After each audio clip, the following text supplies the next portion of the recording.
हाय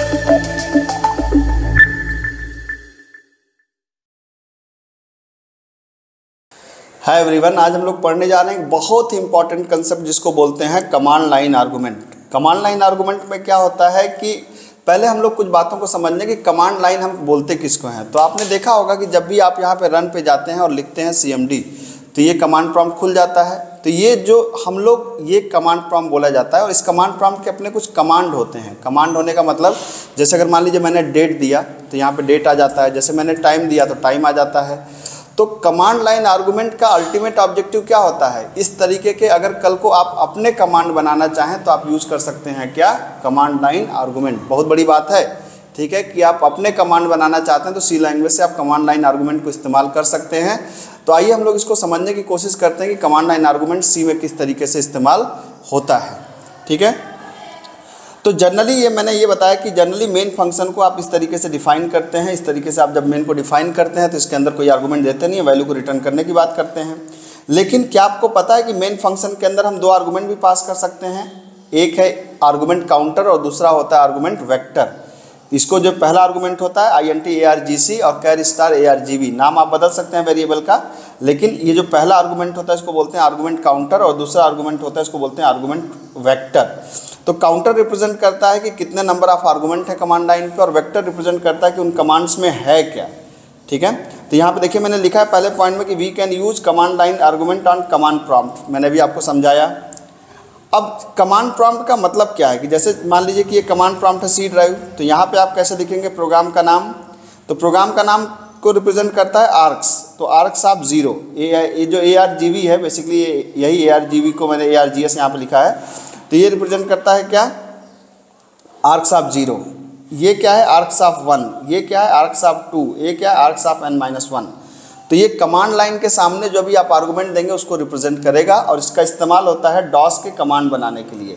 ठीक है, अब आइए हम लोग इस बात को समझने की कोशिश करते हैं कि किस तरीके से हम इसको कर सकते हैं। ठीक है, तो कमांड लाइन आर्गुमेंट का मतलब होता है कि अब देखिए आपने इसको मैं दो तरीके से आपको बताता हूँ। जैसे मान लीजिए कि मैं क्या करने जा रहा हूँ, मैं कुछ ऐसा करने जा रहा हूँ कि एक मैं आपने फाइल हैंडलिंग में फाइल को रीड करने का प्रोग्राम तो पढ़ा ही होगा। ठीक है, तो फाइल को रीड करने का प्रोग्राम जो था वो क्या करता था, किसी भी फाइल को रीड कर डालता था। ठीक है, तो हम लोग वहाँ पे क्या करते थे, हम लोग वहाँ पे एक फाइल पॉइंटर बनाते थे, फाइल पॉइंटर, और फिर हम एक फाइल पॉइंटर में एक लेते थे हम लोग क्या, फाइल का नाम। तो फाइल का नाम, अब आप सोचिए, ध्यान से समझिएगा बात को। मैं चाहता हूँ कि मैं एक प्रोग्राम बनाऊँ जिस प्रोग्राम का नाम हो मैं चाहता हूँ कि मैं एक प्रोग्राम बनाऊँ कि फाइल रीड फाइल, मान लीजिए मैं एक बनाना चाहता हूँ रीड फाइल नाम का कमांड। ठीक है, जिसका काम होगा किसी भी फाइल को रीड कर डालना। मैं यहाँ पे दूंगा फाइल का नाम और ये फाइल का नाम फाइल को क्या कर देगा, रीड कर डालेगा। ठीक है, तो रीड फाइल नाम का मुझे प्रोग्राम बनाना है। तो मैं करूँगा क्या कि मैं यहाँ पे जाऊँगा देव C++ में और मैंने एक फ़ाइल यहाँ पे फाइल में जा करके मैंने न्यू किया और न्यू करने के बाद यहाँ मैंने सोर्स फाइल लिया और मैंने इस फाइल का नाम ही रख दिया रीड फाइल। क्या नाम रख दिया, रीड फाइल। आप देख सकते हैं तो रीड फाइल .cpp आपकी बन गई यहाँ पे। ठीक है, अब मुझे इसमें क्या करना है, फाइल हैंडलिंग का प्रोग्राम लिखना है। कैसे, मान लीजिए मैंने कहा stdio.h यहाँ पे कर दिया और यहाँ पर INT मेन है और यहाँ पर है रिटर्न 0। यहाँ तक तो आप पहले से ही लिखते आए हैं। अब यहाँ पे देखिए ध्यान से, हमने कहा पहला क्या था, आर्गुमेंट काउंटर, तो INT ARGC, और दूसरा आर्गुमेंट क्या है, कैर स्टार ARGB, आर्गुमेंट वेक्टर।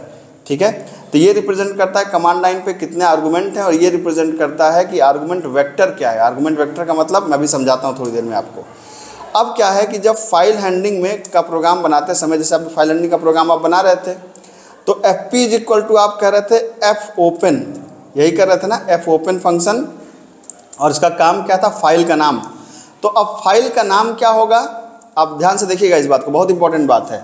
तो अगर मैं कहूँ कि ये जो पहला नाम, ये जो हमने रीड फाइल दिया है, इसको हम लोग क्या बोलेंगे, आर्क्स ऑफ ARGB ऑफ 0, इसका नाम है ARGB ऑफ 0, और ये दूसरा है इसको क्या बोलेंगे, ARGB ऑफ 1। तो आर्गुमेंट वेक्टर रिप्रेजेंट करता है, तो 0 रिप्रेजेंट करता है इस पहले आर्गुमेंट को, 1 रिप्रेजेंट करता है दूसरे आर्गुमेंट को। मान लीजिए यहाँ कुछ और होता तो ये क्या होता है, ARGB ऑफ 2, यहाँ कुछ और होता तो ये क्या होता है, ARGB ऑफ 3, है ना। तो अब मैं मान के चल रहा हूँ कि हमारा जो पहला ARGB ऑफ 1 होगा ये फाइल का नाम होगा।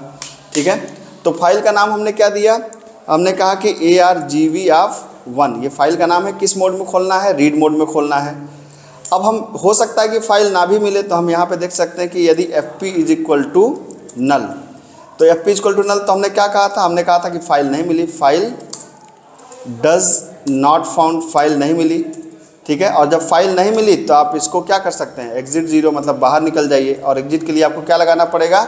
एग्जिट के लिए आपको लगाना पड़ेगा stdlib.h। तो आप यहाँ पे देखिए, यहाँ पे क्या कर सकते हैं? हैश इंक्लूड stdlib.h, ये लगा दिया आपने। अब मान लीजिए कि ये तो फाइल जब नहीं मिलेगी तब की बात कर रहे हैं, अगर फाइल मिलती है तब क्या करते हैं? तो हमने आपको बताया था कि हम लोग लूप चलाते हैं, एक कैरेक्टर वेरिएबल यहाँ डिक्लेयर कर लीजिए कैर ch, और आपने कहा था कि लूप चलाएंगे कैर ch इज इक्वल टू क्या था? f get c। एक एक कैरेक्टर लो कहाँ से? फाइल पॉइंटर से। कब तक? उस कैरेक्टर को तब तक लेते रहो जब तक कि एंड ऑफ फाइल न हो जाए, और फिर क्या करते जाओ? इस पर्टिकुलर कैरेक्टर को आप प्रिंट कराते जाओ, इस ch को प्रिंट करते जाओ। अगर ये बात मान लीजिए ये आपको नहीं समझ में आ रहा है, तो मैंने इससे 2 लेक्चर पहले फाइल को रीड करने का आपको बनाया है प्रोग्राम, तो पहले उसको जाके आप समझ सकते हैं, फिर यहाँ पे आइए, ठीक है। अब यहाँ पर जब हमने एक बार फाइल को रीड कर लिया, तब अब अभी कुछ नहीं करना। अभी इंटरेस्टिंग बात जानते हैं क्या है? कि इस प्रोग्राम को मैं रन करा रहा हूँ, मैं जा रहा हूँ यहाँ पर एग्जीक्यूट के अंदर, और मैं कह रहा हूँ कि कंपाइल एंड रन। अभी देखिए प्रोग्राम कुछ नहीं करा, फाइल डज नॉट फाउंड, ठीक है, कोई बात नहीं। इस प्रोग्राम का नाम क्या है? Read file. और यहाँ पे एक और फाइल बनी है क्या? online.cpp, दोनों एक ही रूट में रखी हुई हैं, आपको पता है। तो अब करना क्या है कि अब देखिए ध्यान से कि ये फाइल का पाथ ये है, सी ड्राइव के अंदर, यूजर के अंदर, एडमिनिस्ट्रेटर के अंदर, डॉक्यूमेंट्स, ये पाथ है। आप में देख लीजिएगा आप में क्या पाथ है, यहाँ पे लिखा रहता है या ऊपर लिखा रहता है।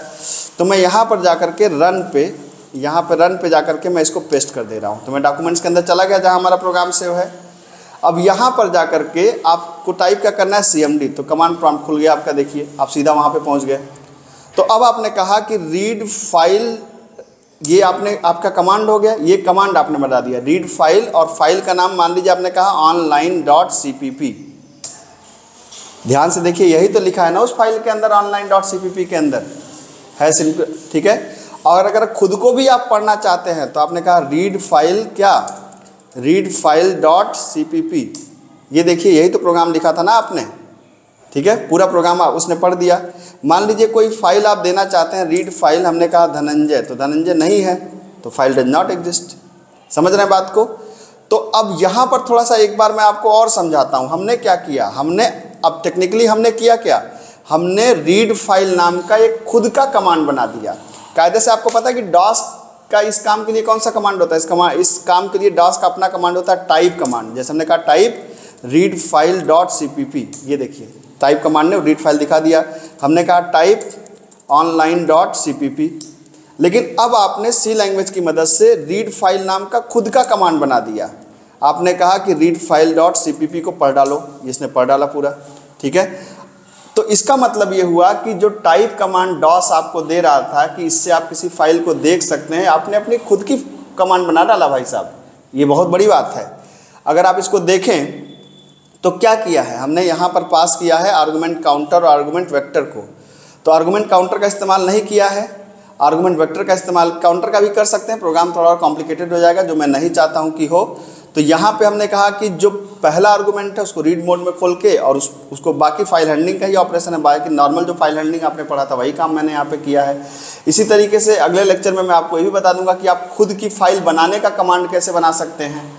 तो कमांड लाइन आर्गुमेंट एक ज़बरदस्त टेक्निक है जिसके थ्रू आप डॉस के खुद के कमांड आप बना सकते हैं सी लैंग्वेज की मदद से। होपफुली आपको बात समझ में आई होगी।